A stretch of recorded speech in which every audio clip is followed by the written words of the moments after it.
21শে জুলাই শুভ সকাল সবাইকে। আজকে গোপালগঞ্জের সর্বপ্রথমের যেই ফুটেজ রয়েছে সেটা নিয়ে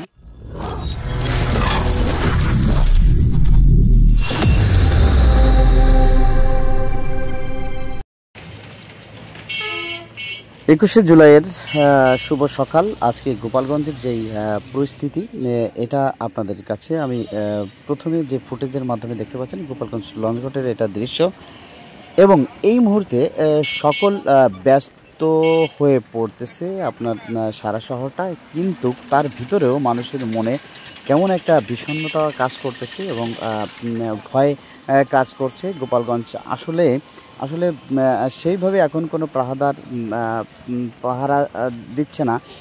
আপনার গোপালগঞ্জের যেই প্রশাসনিক ব্যবস্থা ছিল সেগুলো এখন উঠিয়ে নিয়েছে, এবং গোপালগঞ্জের যেই কলেজ গেট যেখানে দেখতে পাচ্ছেন আমার বাম পাশে যে বিজেপি এবং পুলিশের সদস্য তারা এই মুহূর্তে তাদের যেখান থেকে মোতায়েন করা হয়েছিল সেখানে তাদের ব্র্যাকে ফেরত নেওয়া হচ্ছে, এবং সামনে আমরা আরও কিছু দূর যেতে যেতে হয়তোবা আরও পুলিশের গাড়ি আমরা দেখতে পাচ্ছেন পুলিশের গাড়ি আপনার গোপালগঞ্জের যে মোতায়েন করা হয়েছিল আসলে পুলিশ সদস্য এবং সেনাবাহিনীর সদস্য তাদেরকে সেখান থেকে ফেরত নেওয়া হচ্ছে পুলিশের গাড়ি। এই যে আমাদের সামনে দেখতে পাচ্ছেন তারাও তাদের কর্মস্থল অর্থাৎ তাদের যেখানে তারা এর আগে কাজে কর্মরত ছিল সেখানেই আবার ফেরত যাচ্ছেন।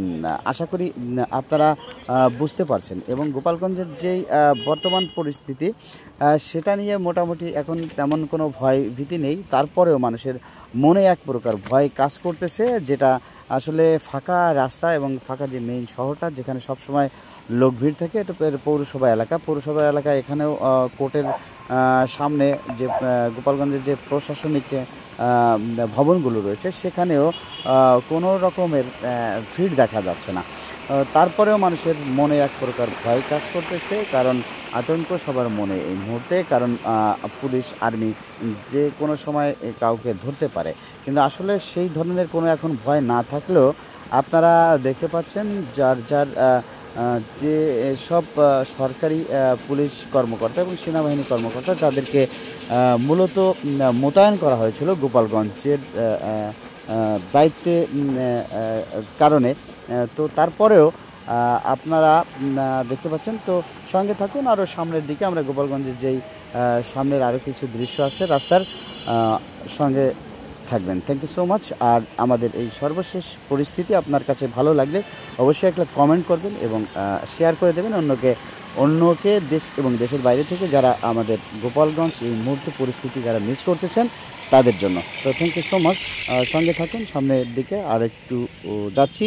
ভালো থাকবেন সবাই, সুস্থ থাকবেন, যে যেখানে থাকবেন নিরাপদে থাকবেন। Thank you.